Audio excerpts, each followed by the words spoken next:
My daughter said I should move to a small room, but what I found the next morning shocked me. The morning my heart almost stopped, I woke up to a strange silence. My big room was too quiet. No fan sound, no clock ticking. I opened my eyes and saw that my wardrobe doors were half open and one of my drawers was missing. My chest became tight. I sat up slowly on the bed. Something felt wrong. My wall, where my wedding picture used to hang, was empty. The nail was still there, but the frame was gone. I looked around again. My rug was not on the floor. My big mirror was not by the window. I stood up, my legs shaking a little. My favorite box, the one where I kept my land papers and some money, was not in its place under the bed. I bent down to check again. It was not there. My hands started to sweat. I opened the wardrobe. My clothes were squeezed anyhow, like someone had packed them in a hurry. Some were even hanging halfway, almost falling out. This was not how I left my room. Just then, I heard laughter from the sitting room. My daughter's voice, another man's voice, and a child running around. I walked to the door and tried to open it wider. The handle felt different. I looked up and saw a new small lock at the top of my door, shining like it was just fixed. My heart beat faster. I stepped into the corridor and walked towards the sitting room. The voices became clearer. I heard my daughter say, "Yes, this is the big room I told you about. By tomorrow, it will be completely ready for you." I stopped behind the wall, my back pressed against it. Big room. Ready for who? Slowly, I leaned forward to look. What I saw made my mouth open wide, but no sound came out. My big room door was wide open, and a strange man was standing inside, smiling and measuring the space with his hands, while my daughter pointed at my bed and my cupboard. I blinked and held my chest. Now let me tell you how everything started before that shocking morning. It all began the evening before. I was sitting in the same big room, folding my clothes. The sun was going down, and the orange light was entering through the window. My daughter, Angela, walked in without knocking. She had a small smile on her face, the kind of smile that does not reach the eyes. "Mum," she said, sitting on the edge of my bed, "I think it is time you moved to a smaller room." I looked at her, surprised. "Why?" I asked. "What is wrong with this room? I have slept here for more than 20 years. She shrugged. "You do not need such a big room again. You are old now. You only sleep and pray. A small room is enough for you. This big room is a waste." Her words entered my chest like a needle. I smiled slowly, trying not to show my pain. "Angela, my child, this is my room. I know every corner. My bones know this bed." She rolled her eyes. "Mum, stop being dramatic. I am only trying to help. You will be closer to the kitchen in the small room. Less walking. It is for your own good." Sometimes when people say, "for your own good," they are really thinking of themselves. I felt that, but I kept quiet. "Which small room?" I asked at last. "The one near the store," she answered. "I have already cleaned it. Tomorrow we will move your things. Do not worry, just agree." I looked at her face. She did not look like a child begging her mother. She looked like a landlord giving an order. "I will think about it," I said quietly. "Mum," she snapped, "there is nothing to think about. You are moving. I have plans." "Plans?" I repeated. "What plans?" She stood up quickly. "You ask too many questions. Just rest. Tomorrow you will thank me." She left the room before I could talk again. I sat there, holding my wrapper, feeling small in my own house. My husband and I had built this house with sweat and prayer. Now he was gone, and this room was the only place that still felt like both of us were there. That night, I could not sleep well. I prayed in my heart. "God, if there is something I cannot see, show me." I did not know that by morning, I would see more than I asked for. Very early the next day, I woke up to sounds of moving and whispers. I thought it was my imagination, until I saw my missing things and heard my daughter's voice in the sitting room. I followed the sound, my heart beating like a drum. When I reached the corner and peeped, I saw Angela smiling at the strange man inside my big room. She pointed at my bed and said, "By tomorrow, this place will be completely yours." My eyes burned. My legs almost gave way. Just then, the man turned, looked at the door, and his eyes met mine. He froze, and his smile disappeared. The man's eyes widened when he saw me standing there. His smile vanished like smoke. He quickly looked at my daughter, almost as if he was asking, "Did you not tell me she would not be here?" Angela turned around sharply. When her eyes met mine, she looked shocked for a second, then her face changed to a fake smile. "Mum," she said, walking toward me, "you're awake." I did not answer. My eyes were still on the strange man standing inside my room like he owned it. He shifted uncomfortably, scratching the back of his neck. "Who is that?" I asked quietly. My voice did not shake, but my hands were trembling. Angela sighed. "Mum, you're making this awkward. This is Mr. Collins. He's going to be staying here for a while. I told you yesterday that the big room is too much for you. This is part of the plan I talked about." I looked at her in disbelief. "Staying here, in my room, without telling me?" "Mum, please," she said, rolling her eyes. "You're old. You don't need all this space. Mr. Collins needs a place to stay. He's paying good money. Money that will help us fix things around the house." So that was it. Not care, not help, not my health. Money. My chest felt tight. "Angela," I whispered, "this is your father's house. My room. You cannot sell it behind me." "I'm not selling it," she snapped. "I'm renting it. And I already collected part of the payment. So please, don't embarrass me." The man cleared his throat softly, trying to smile again. "Ma, I thought you agreed already." She told me. Angela shot him a warning look, and he kept quiet. I felt like the walls were closing in. My own child, my own house, my own room, and I was being pushed aside like an old chair. "Angela," I said slowly, "give me my box. The one under the bed." She stiffened. "Which box?" "You know the one," I said. "Where I keep my important things." "I already moved it," she said too quickly. "Moved it where?" "To the small room," she answered, avoiding my eyes. Something was not right. My box contained my land papers, my husband's documents, and the small savings I kept from my monthly pension. Why would she move something so important without asking me? I turned to go back to my room, but she blocked me. "Mum, just calm down. Let's talk." I pushed her hand away. "Move." She stepped aside reluctantly. I walked into the room. My heart was beating fast. I looked under the bed. Nothing. I opened the wardrobe. Nothing. I checked the corners. Nothing. My box was gone. I turned to her, fire burning in my chest. "Angela, where is my box?" Her face tightened. "Mum, stop shouting. You're making everything hard. I told you I moved it. It's in the small room." I walked out immediately and headed toward the small room beside the store. Angela followed behind me, talking fast, trying to explain, but I did not listen. When I opened the door of the small room, what I saw made my heart drop. The room was packed full of bags, dirty clothes, and broken chairs. Cobwebs hung in the corners. Dust covered the floor. It was not cleaned. It was not prepared. It was not even touched. This was where she wanted to keep me. My throat became dry. "Angela," I whispered, "where is my box?" Before she could answer, something caught my eye. A small brown piece of my box's corner was sticking out from under a pile of old bags in the far corner. I stepped forward and pushed the bags aside. And then I saw it clearly. My box was open. The lock had been broken. Papers were scattered. My money envelope was empty.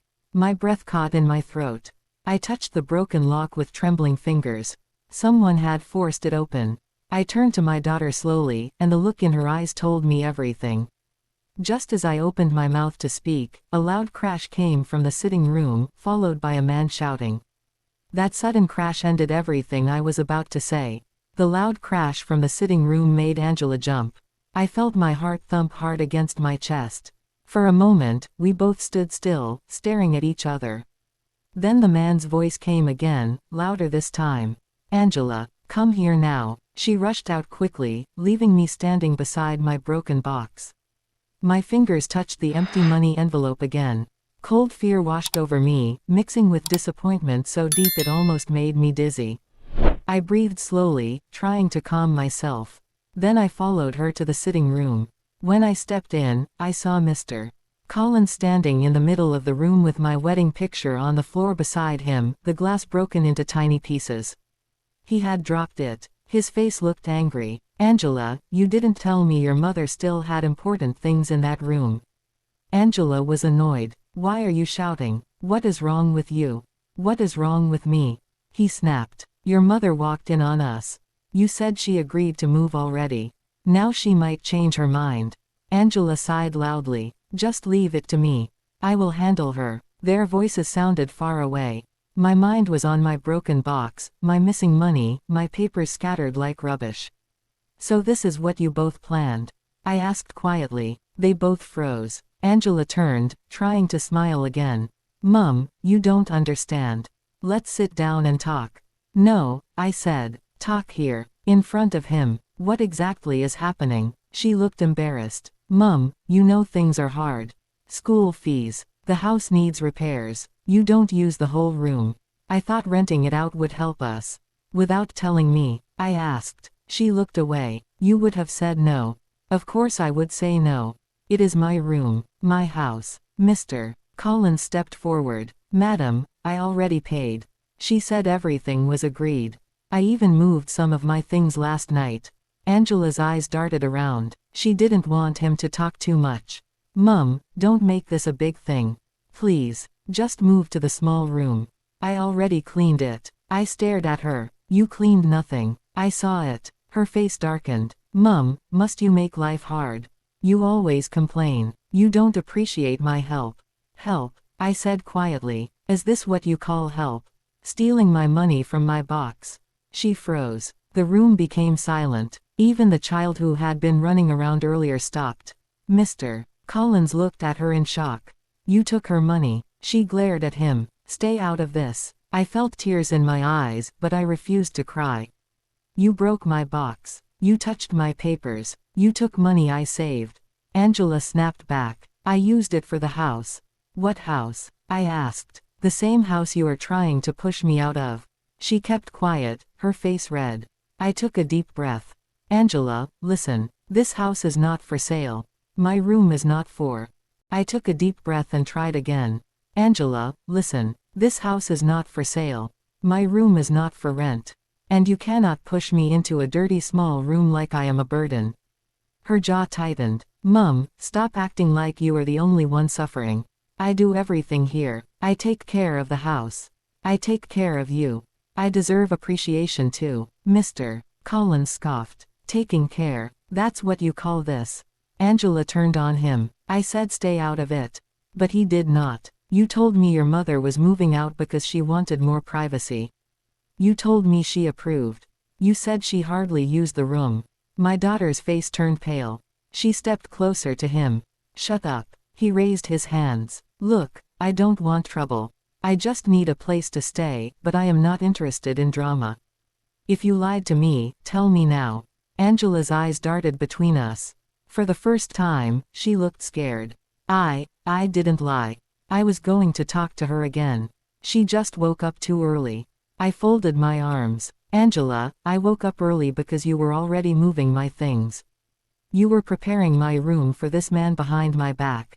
Her anger exploded. Yes, because you don't listen. You always hold on to the past. This big room is wasted on you. I stepped forward. Your father and I built this room together. Every block, every nail. It holds memories you don't understand. I don't care about memories. She shouted. I need money. I need space. I need help. Life is not about old stories. Those words hit me harder than a slap. My own daughter, saying my life was an old story. I turned away and sat slowly on a chair. My legs felt weak. Angela, you took my savings. You broke my trust. And now you want to remove me from my own room. She opened her mouth to speak, but Mr. Collins interrupted again. Look, I don't want trouble. If this is how things are, I want my money back. Angela spun around. What? I paid you yesterday evening, he said firmly. I want it back. Now. Her face fell. I don't have it. He stepped toward her. Excuse me. I used part of it, she whispered.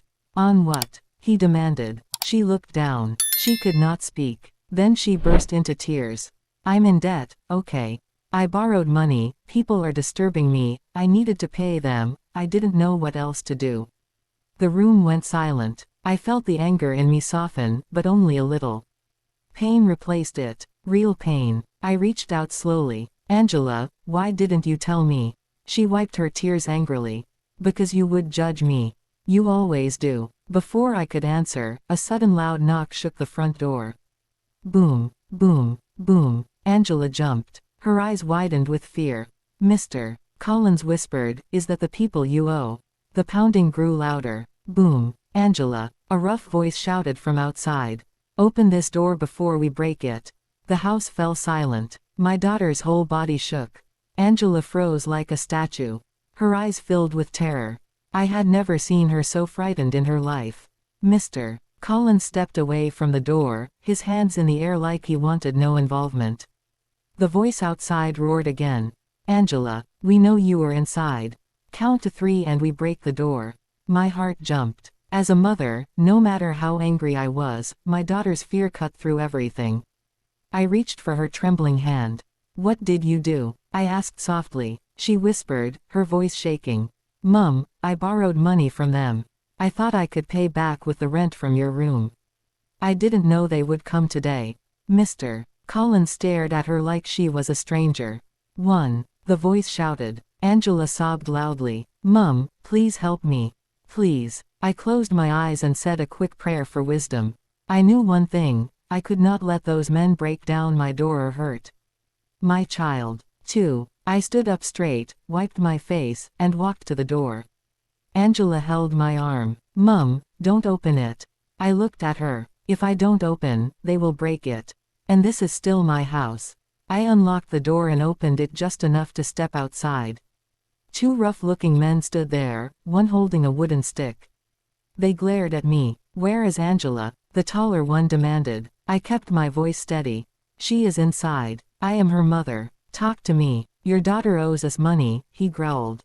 She has been running. Today we take something valuable or she's coming with us. Inside the house, Angela cried harder. I raised my chin. How much is it? He mentioned the amount. It was big, but not bigger than my daughter's life. I breathed slowly and nodded. Give me 2 days. No, he shouted. Today. I stepped closer. Do you want trouble? This community knows me. I am not running anywhere. You will get your money. 2 days. The men argued between themselves quietly. Finally, the tall one pointed at me. Fine. 2 days. But if she hides again, we will come for both of you. They walked away, still muttering. I closed the door and leaned on it, breathing out slowly. Angela ran to me and hugged me tight. Her tears soaked my shoulder. Mum, I'm sorry. I'm so sorry. My heart broke, but I held her. You made mistakes. Big ones. But we will fix this. Together. Mr. Collins cleared his throat awkwardly. I'm leaving. I don't want any part of this. I nodded. That is fine. He left quietly. Angela and I sat on the floor. She cried. I comforted her. And slowly, the truth came out. The debts. The lies. The pressure. The fear. We talked for hours. And when she finally calmed down, I looked her in the eyes. Angela, life is not about pushing others down to save yourself. You almost lost me today. She nodded, crying again. I've learned my lesson, Mum. I touched her cheek gently. Next time you face trouble, speak up. We carry each other. That is family. From that day, everything changed. She respected my room. She respected my things. She understood what love and honesty meant. The lesson was clear. You cannot build your life by destroying others, especially those who love you most.